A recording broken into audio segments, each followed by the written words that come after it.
Good morning students. हम लोग third year के पेपर 1 जो कि सामाजिक विचारकों का पेपर है, उसमें पहली इकाई जिसमें हमने इमर्जेंस ऑफ सोशियोलॉजी, समाजशास्त्र का उद्भव, उसका ट्रांजिशन, इंटेलेक्चुअल कॉन्टेक्स्ट और enlightenment, socio economic and political forces और द पायनियर्स जो समाजशास्त्र के पथ प्रदर्शक थे, जिसमें हर्बर्ट स्पेंसर और ऑगस्ट कॉम्ट का प्रत्यक्षवाद और हर्बर्ट स्पेंसर का सोशल डार्विनिज्म, इनके बारे में हमने चर्चा करी थी। अब हम डर्खाइम दूसरी इकाई में डर्खाइम का जो क्लासिकल थिंकर्स हैं, 3 क्लासिकल थिंकर्स हैं। पहले हैं डर्खाइम, मार्क्स और मैक्स वेबर। ये तीनों विचारक जो हैं, ये समाजशास्त्र के जो परंपरागत जो विचारधारा है उससे जुड़े हुए हैं, क्योंकि जहाँ डर्खाइम और max weber functional structural approach के प्रवर्तक थे, वहीं कार्ल मार्क्स जो थे वो समाजशास्त्र में संघर्ष उपागम के प्रणेता थे।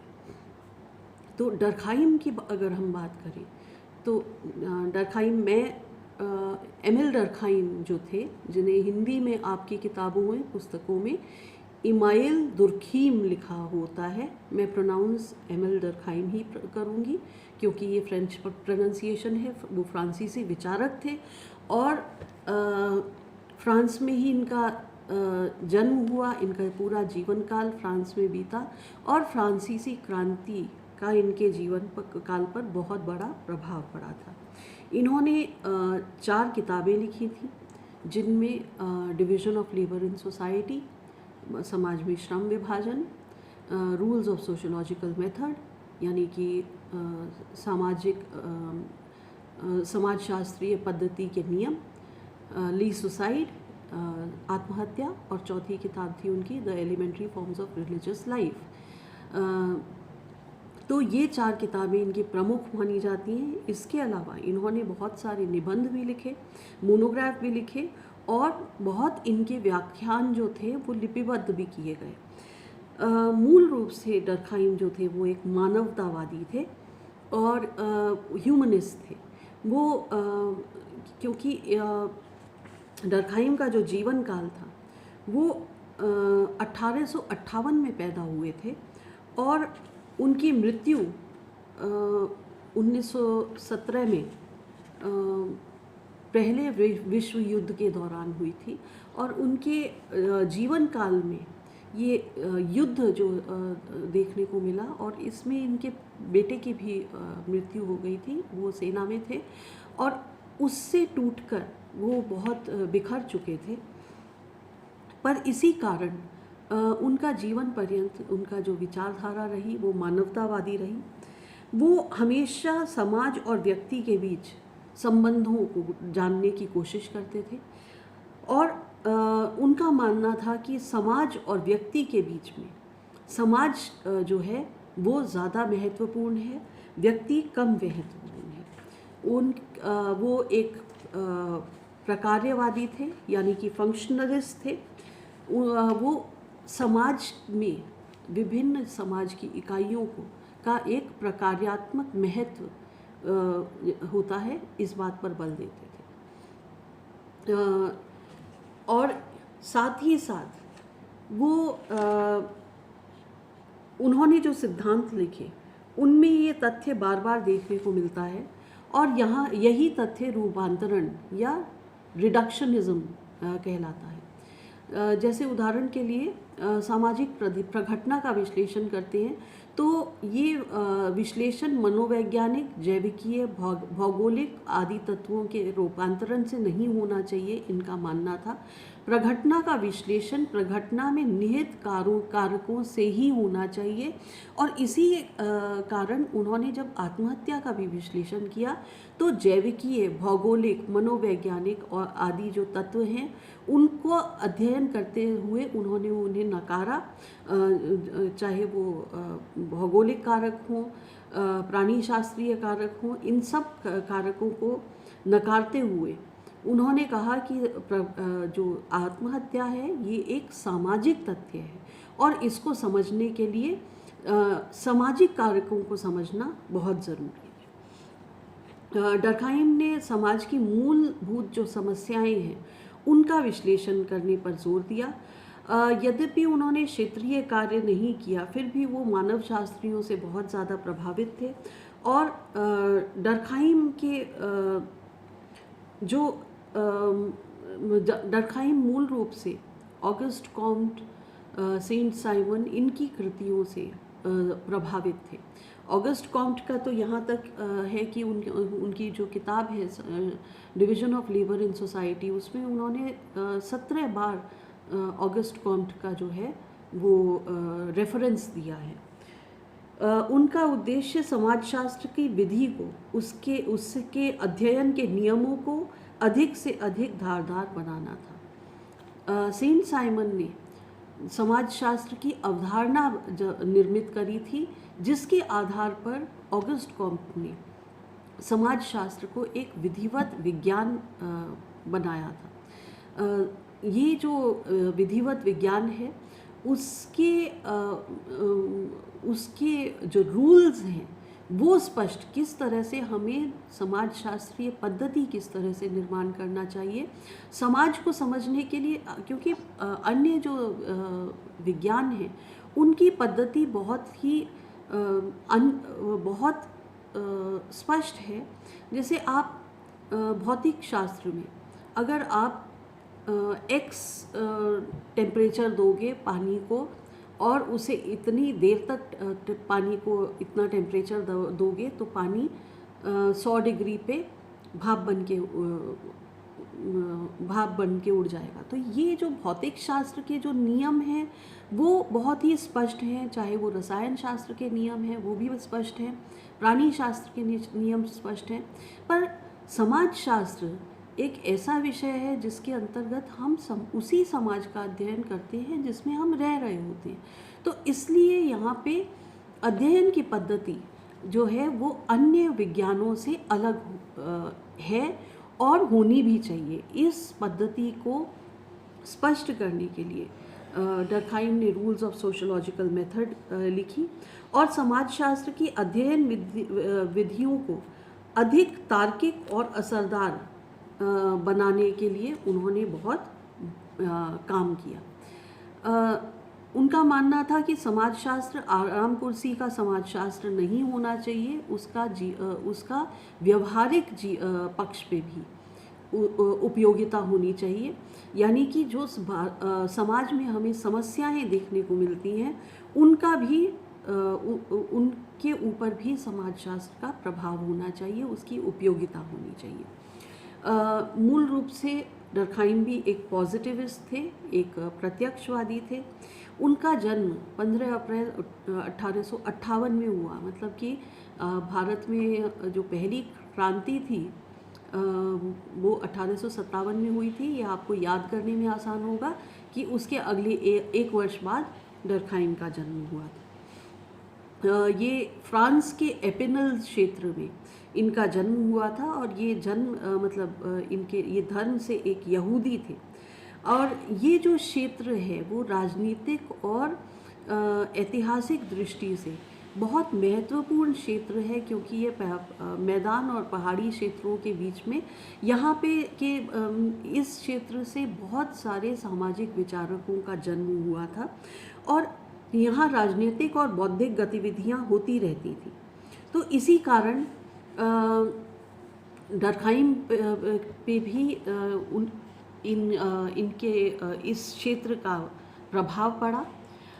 उन्होंने अपनी शिक्षा जो थी, स्नातक की डिग्री जो थी वो एपिनल विश्वविद्यालय वहाँ से उत्तीर्ण करी और आगे वो पेरिस विश्वविद्यालय या वहाँ पे इकोल नॉर्मल एकेडमी वहाँ पे पढ़ने गए। वहाँ पे उनका वो बहुत ही हर चीज़ पे प्रश्न पूछते थे, इसलिए वो कभी भी अपने जो प्रोफेसर्स थे, अपने टीचर्स थे, उनमें लोकप्रिय नहीं रहे। और वहाँ पे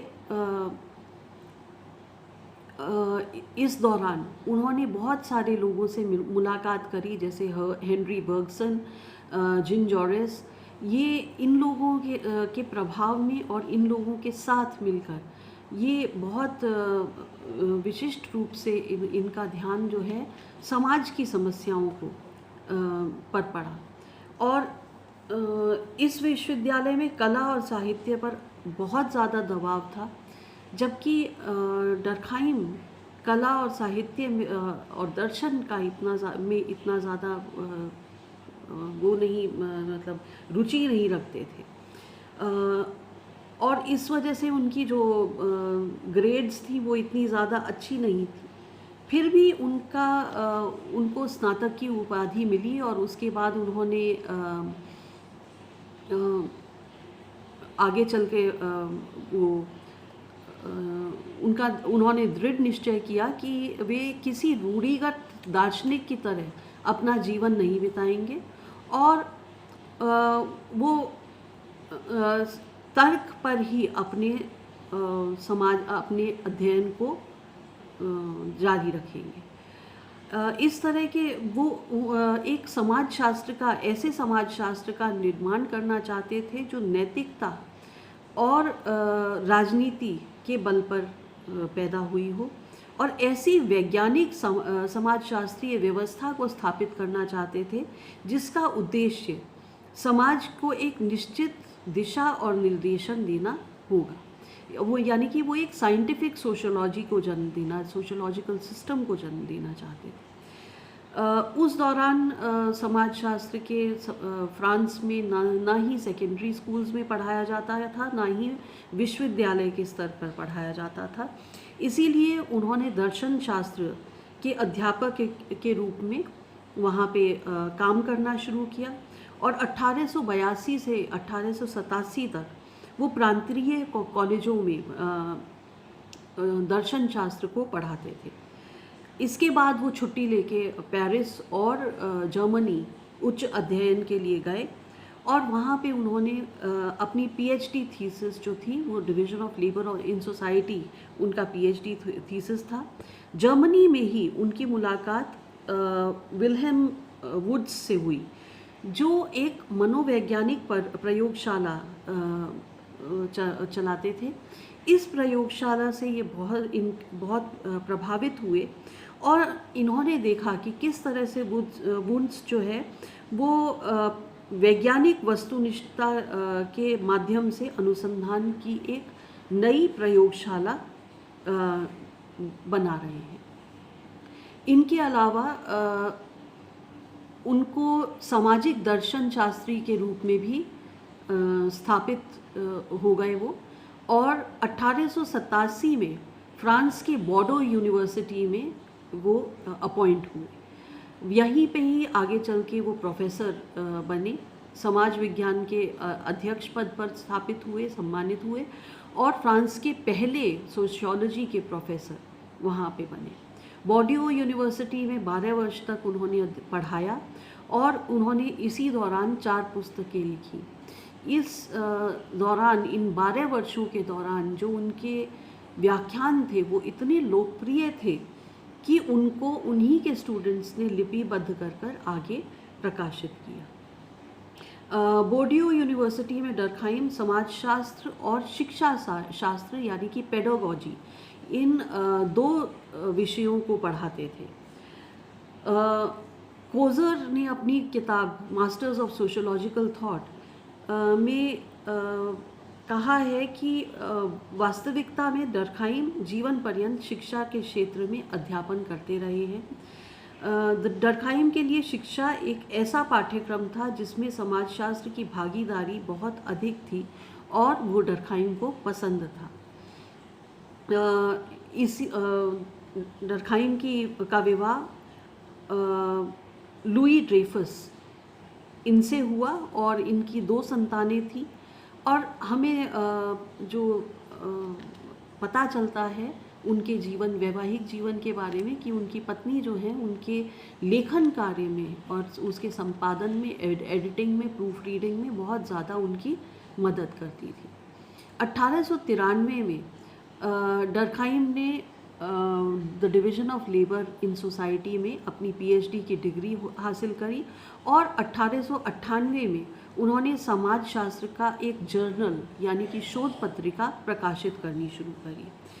ये जो जर्नल था ये उस काल के फ्रांस की समस्याओं के बारे में निरंतर चर्चा करता था और हर साल इसकी जो एनुअल जो वो प्रति आती थी, वार्षिक प्रति आती थी, उसमें उसको लोग उत्सुकता से उसका इंतज़ार करते थे क्योंकि उसमें उस समय की जनता और बौद्धिकों के बीच में जो भी प्रश्न बहुत महत्वपूर्ण प्रश्न हैं उनकी चर्चाएं की जाती थी। इंडिविजुअल एंड कलेक्टिव रिप्रेजेंटेशन, ये जो इसी वर्ष उन्होंने ये इसमें एक पर्चा निकाला और प्रकाशित किया। डर्खाइम ने समाजशास्त्र के एजेंडे को कार्यविधि और उपागम से स्पष्ट किया। इसके बाद इनकी बॉर्डो यूनिवर्सिटी में ही पदोन्नति प्रोफेसर के पद में पर हो गई और 1902 में इन्होंने समाजशास्त्रीय सिद्धांतों को पूरी तरह से स्थापित कर दिया। आचार, शिक्षा, धर्म, समाजवाद, दर्शन शास्त्र, इन सब विषयों पर इन्होंने बहुत व्याख्यान दिए और ये इनके प्रमुख विषय थे। इसी दौरान उन्होंने रॉबर्टसन स्मिथ और ब्रिटेन के मानव शास्त्रीय अध्ययनों में जो आदिम धर्मों के प्रति ये आकर्षित हुए और उनकी जो पुस्तक है elementary forms of religious life, ये धार्मिक जीवन के प्रारंभिक स्वरूपों पर लिखी गई है, जिसमें इन्होंने निबंधों का संकलन किया है। अब जैसा कि मैं पहले ही कह चुकी हूँ, 4 जो किताबें हैं, जो प्रमुख किताबें जो डर्खाइम की हैं, division of labour in society, समाज में श्रम विभाजन, ये 1893 में प्रकाशित हुई। ये डर्खाइम की पहली कृति थी और इसी पर उन्हें डॉक्टरेट मिली थी। दूसरी है रूल्स ऑफ सोशोलॉजिकल मेथड, यानी कि सामाजिक पद्धति के नियम, ये 1895 में प्रकाशित हुई थी।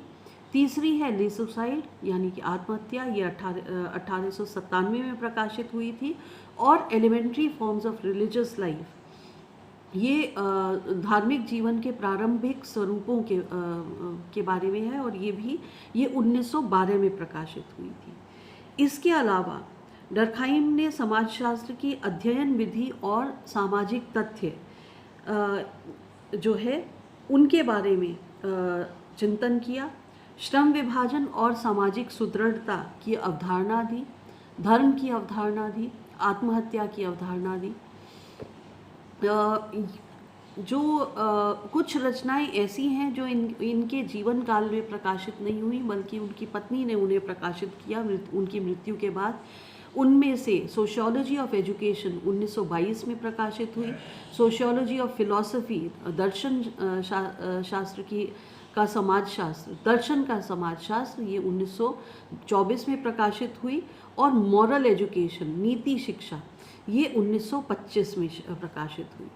इसके अलावा इनकी पत्नी के मृत्यु के पश्चात भी इनकी कई पुस्तकें इनके नाम से प्रकाशित हुई, जिनमें द सोशलिज्म 1928 में, the evolution of pedagogy in France 1938 में, लेकस दी सोशियोलॉजी 1950 में, मॉन्टेस्क एंड रूसो 1953 में और प्रैग्मेटिज्म एंड सोशियोलॉजी ये 1955 में प्रकाशित हुई। इनकी जितनी भी लेखनी थी वो सारी फ्रांसीसी भाषा में थी और बाद में इसका ट्रांसलेशंस जो हैं विश्व भर की अन्य भाषाओं में हुआ। और क्योंकि इनके जो विचार थे, उन्होंने समाजशास्त्र की जो विषय वस्तु है और अध्ययन विधि है उसको बहुत ही प्रभावित किया था। फंक्शनलिज्म या प्रकार्यवाद जो है उसका श्रेय मुख्य रूप से, प्रमुख रूप से डर्कहाइम को ही जाता है। फ्रांस के सार्वजनिक जीवन में भी इन्होंने बहुत सक्रिय भूमिका निभाई और तो उन्होंने विज्ञान और नैतिकता दोनों को एक सूत्र में बांध कर रखा। वो एक अंतर्राष्ट्रीय सभ्यता, क्योंकि वो एक मानवतावादी थे, इसलिए उन्होंने अंतर्राष्ट्रीय सभ्यता को के विकास के ऊपर बल दिया। अगर हम देखें कि उनके बौद्धिक संदर्भ क्या क्या थे, कई पूर्ववर्ती सिद्धांतों और सिद्धांतवेत्ताओं और दार्शनिकों से ये प्रभावित रहे थे। और क्योंकि डर्कहाइम जो हैं वो खुद शिक्षा से जुड़े हुए थे, शिक्षण से जुड़े हुए थे, इसलिए उनके जीवन काल में उन्होंने बहुत सारी कृतियाँ पढ़ी और उनसे वो प्रभावित हुए। डर्कहाइम ने कि जर्मनी और ब्रिटिश सामाजिक विचारधारा जो थी उसकी विचारधारा का उनकी सोच पर स्पष्ट छाप देखने को मिलता है, लेकिन वो फिर भी फ्रांसीसी विचारधारा से भी उतने ही अधिक प्रभावित थे। तो 3 विचारधाराएं जो उनको प्रभावित करी, जैसे कि वुन्स जो जर्मनी में उन्हें मिले थे, मनोवैज्ञानिक थे, फिर साथ ही साथ जो ब्रिटिश सामाजिक विचारधारा और फ्रांस की विचारधारा। फ्रांस में रूसो और मॉन्टेस्क जो थे वो मुख्य रूप से उन लोगों ने इन्हें मुख्य रूप से प्रभावित किया। और डर्कहाइम ने बार बार सामाजिक सुदृढ़ता की चर्चा करी है, सामाजिक एकता, सामाजिक संश्लिष्टता, सोशल सॉलिडारिटी की वो बात करते हैं। वो जब हम बात आगे चल के हम लोग जब division of labour in society पढ़ेंगे तो उसमें उन्होंने 2 प्रकार के जो सोशल डिविजन्स हैं उनके बारे में, 2 तरह के division of labour in society हमें देखने को मिलते हैं। एक यांत्रिक संश्लिष्टता, यांत्रिक एकता, और दूसरी है सावयवी एकता, सावयवी संश्लिष्टता या सावयवी सुदृढ़ता। मैकेनिकल सॉलिडारिटी और ऑर्गेनिक सॉलिडारिटी। डर्कहाइम के पहले उपयोगितावादियों ने यानी कि यूटिलिटेरियंस ने भी ये स्थापित करने का प्रयास किया था कि मनुष्य का जो व्यवहार है वो निजी आर्थिक हितों द्वारा निर्धारित होता है और व्यक्ति निजी आर्थिक हितों के लिए अपने कार्य करता है। हॉब्स की जो विचारधारा थी, जो एक ब्रिटिश राजनीतिक विचारक थे, हॉब्स ने सोशल कॉन्ट्रैक्ट की थ्योरी दी थी और इसी में राजनीतिक प्रभुसत्ता को माना था और कहा था कि राजनीतिक प्रभुसत्ता ही नागरिक को अपने अधीनस्थ रखती है। तो ये इसी का प्रभाव था कि वो व्यक्ति को समाज से नीचे मानते थे, समाज को व्यक्ति से ऊपर मानते थे। व्यक्ति के व्यवहार का वो उनका मानना था कि व्यक्ति के व्यवहार का स्वामी अगर कोई है तो वो समाज है। उधर मॉन्टेस्क ने भी सेपरेशन ऑफ पावर्स की बात करी थी। समाज के विभिन्न अंग उन्होंने कहा था कि अलग अलग नहीं किए जा सकते, वो गुंथे हुए होते हैं। एक भाग को संपूर्ण समाज से अलग नहीं समझा जा सकता। और इसी के कारण डर्कहाइम ने भी कानून और नैतिकता से कभी भी समाज को अलग नहीं किया। समाज के सभी विभिन्न अंग अपनी अपनी अलग अलग पहचान रखते हैं, वो आपस में जुड़े हुए होते हैं। और ये जो विचारधारा थी, इसने डर्कहाइम के होलिज्म को या समग्र समाज को समग्र के रूप में देखने को प्रेरित किया, क्योंकि होलिज्म यानी कि संपूर्णता, डर्कहाइम कहते हैं कि whole is more than the sum of its parts, यानी कि जो समग्र है, समाज का समग्र अगर हम देखें तो वो केवल मात्र व्यक्तियों के योग से नहीं बनता, बल्कि वो एक उससे ऊपर की इकाई है जो व्यक्ति के व्यवहार को प्रभावित करती है। अगली जो क्लास है उसमें हम डर्खाइम के जो बौद्धिक संदर्भ हैं और उनकी जो विचारधारा है उस पे अन्य जो दार्शनिक हैं उनके प्रभाव को हम दोबारा से लेंगे। Thank you.